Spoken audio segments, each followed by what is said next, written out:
It was past midnight when I found myself scrolling through a thread I probably shouldn't have opened. The glow of my laptop was the only light in my apartment, and the usual white noise of the city outside felt oddly muted. That's when I saw it. A post, old and yellowed with age, linking to a news clipping about a horrific incident in a small Canadian town. I don't even remember how I stumbled across it. One minute I was browsing local history forums, the next my eyes were glued to this story, and I couldn't look away. The headline alone made my stomach tighten. Family found dead in their home, town shaken by gruesome discovery. But it wasn't the headline that haunted me. It was the details. The addresses, the street names, the peculiar description of the house, everything felt too close, like someone had written it with me in mind. I lived less than an hour away, in a town that shared the same eerily quiet streets and isolated pockets of forest. As I read, I felt an almost magnetic pull, a dread that crawled up my spine. The more I scrolled, the more personal the story felt, as if the shadows in the photographs were watching me. The chilling realization hit me. This wasn't just another old story from a small town no one remembers. It was a window into a horror that could exist anywhere. Even here, if I hadn't clicked that link, I wouldn't be remembering it like this. And you shouldn't either. But before I could stop myself, I knew I had to understand why these small towns fascinated me, and why their dark corners seemed so alive. I've always lived in, or at least been drawn to, small towns. There's a comforting rhythm to them. Quiet streets at dusk, the familiar wave of a neighbor walking their dog, the scent of pine drifting from the nearby woods. My town was no exception. Houses lined the avenues like old friends. Children rode bikes on the sidewalks, and everyone knew your name, or at least pretended they did. I moved here a few years ago, seeking simplicity after years of city noise. Mornings began with coffee on the porch, evenings spent wandering the streets without fear, the occasional chat at the corner store. Everything was predictable, safe, almost painfully ordinary. I liked it that way, but even in comfort, subtle oddities began to catch my attention. A shop window that displayed the same items for years untouched. A neighbor who always smiled, yet their eyes seemed hollow. Local stories whispered in hushed tones. Tales of strange disappearances or unexplained events that most dismissed as exaggeration. It all looked normal. But I would soon learn that appearances are deceptive. Beneath the surface of friendly faces and familiar streets, something lingered, quietly observing. And I would notice it soon enough, because in this town, even the smallest shadow could be hiding something far darker than anyone was willing to admit. It started with a walk I often took just after sunset, when the golden light fades and shadows stretch across the streets. I'd been wandering toward the outskirts of town, near the abandoned mill that everyone said was haunted by the memories of some long-forgotten tragedy. That's when I saw it, a figure standing motionless at the edge of the clearing, framed by the skeletal trees. I couldn't make out details, just the vague silhouette of a person. I froze, my heart thudding in a way that felt entirely disproportionate to the quiet night. The figure didn't move, didn't blink, and then without a sound it disappeared. My first thought was a prank, maybe some local teen trying to scare wanderers. But there was a weight to it, a stillness that didn't belong in any prank I'd ever encountered. The next day, I heard whispers at the general store. Someone had mentioned the mill again, and the rumors of people vanishing near it. I laughed nervously, tried to brush it off as coincidence, yet I couldn't shake the memory of that shadow.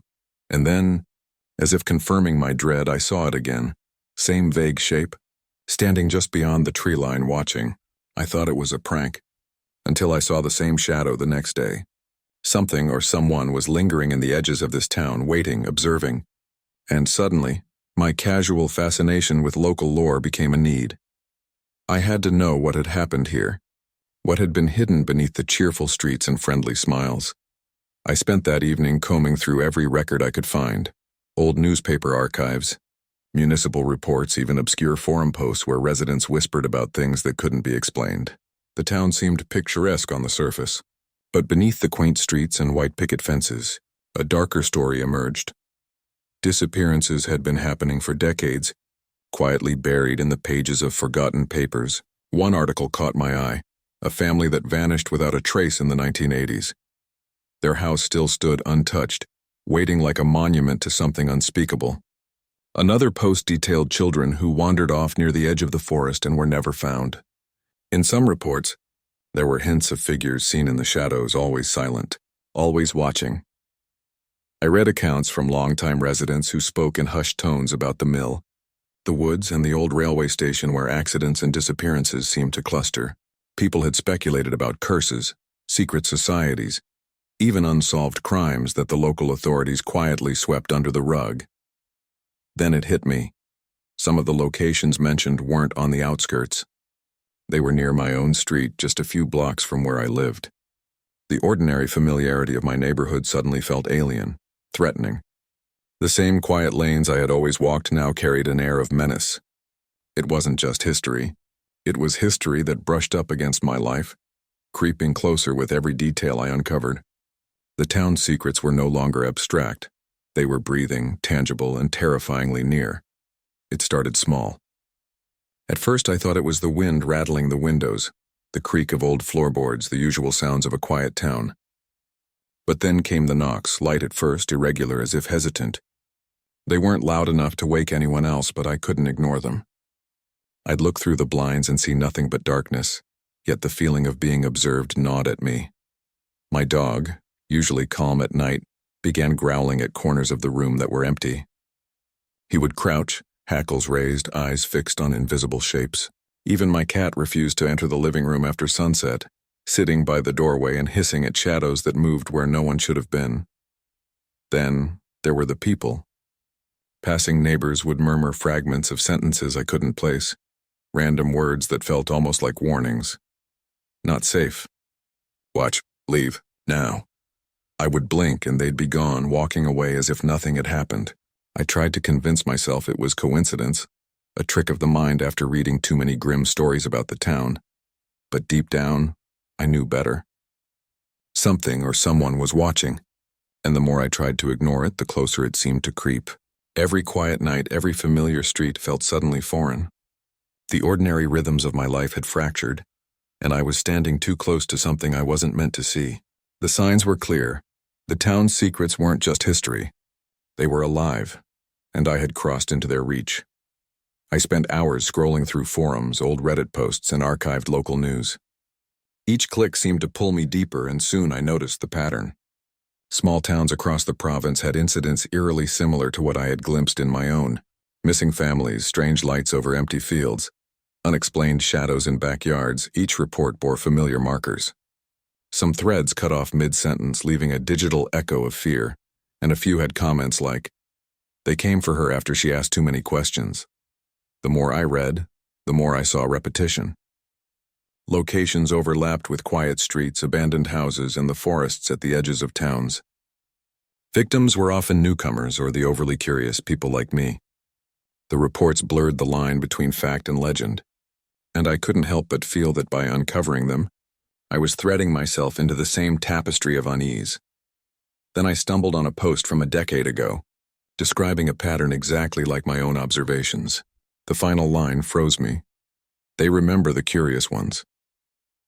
A shiver ran down my spine, and for the first time I felt the creeping realization that I wasn't merely a reader of these stories.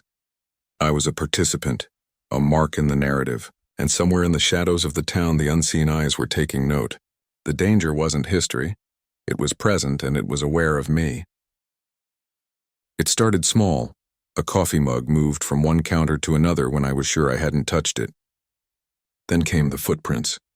Perfect outlines in the thin layer of dust on my porch, but leading toward the door, not away. I told myself it was a prank, but the tracks were barefoot and it had snowed that night. No one would walk barefoot through the cold just to scare me.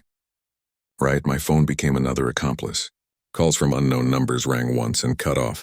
Text messages blinked into existence and disappeared before I could screenshot them. One simply read, "We see you." Even the streets felt complicit. When I walked home from the corner store, every street lamp flickered in perfect rhythm with my steps, like some hidden heartbeat pulsing above me. Shadows no longer obeyed their sources. At night, my own silhouette stretched unnaturally long, bending around corners before I turned them. Once, glancing at my reflection in a dark shop window, I saw it blink a moment after I did. I had started as an observer, a collector of the town's dark history. Now I was its target. The town didn't just hold stories, it lived them. And every inch of it was conspiring to push me somewhere, to force me into a confrontation I wasn't ready for. I realized with mounting dread that my options were narrowing, either leave or face whatever had decided I was next. I don't remember how I ended up on the outskirts of town that night. The streetlights had died hours ago and the fog lay thick, curling around the old buildings like smoke from some unseen fire. I thought I was alone, but then I heard it. A scraping sound, slow and deliberate, coming from the derelict warehouse at the end of the lane. My heartbeat thrummed in my ears, drowning out every other sound. Stepping closer, I saw the shadow first, tall, impossibly still, outlined against the faint glow of a broken street lamp. My stomach clenched. I wanted to run, but something, fear, curiosity, or madness, kept me rooted. The door creaked as if inviting me in. Inside, the air was thick, metallic, and alive with whispers I couldn't place. A circle had been drawn on the floor, symbols I didn't recognize, candles long burned to their stubs. And then I saw them. Figures, others like the shadow outside, motionless at the perimeter, facing the circle. One moved slowly, deliberately, and I felt it before I saw it. A gaze that didn't belong to this world. My breath hitched. Every instinct screamed to flee, but my legs refused. A sudden sound, a thud, a whisper, a scrape broke the moment. I spun, and for a heartbeat I wasn't sure if I was seeing them or if they were seeing me. A hand reached out of the darkness and the fog swallowed the rest. I stumbled backward, hitting the cold brick wall, and the world went black, leaving only the echo of footsteps closing in. I made it out, or at least I thought I did. The fog seemed to part as I drove away, the streets returning to their quiet, ordinary selves.